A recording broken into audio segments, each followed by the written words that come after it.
Naman ba ito pag-ama? Ay, Andito na yung cake ko guys na malaki kanina, maliit.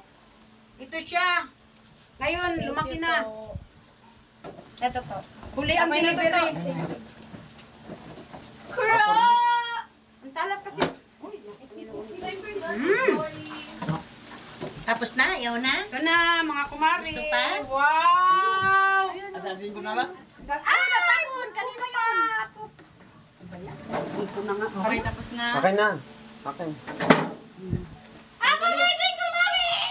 Ito yung birthday. Ay, ito yung birthday cake ni Kumaring Almanyo. Wow, full of flower. Flower, rose, rose. Manang baka di ka na nakalis dyan sa babuyan. Iiyak na yan. Thank you! Hindi daw nakalis sa Bumili babuyan. ito yung mag-asawa, yung anak ko, si Carilaisa Retoncianco, tsaka si Renier Roncianco. Thank you,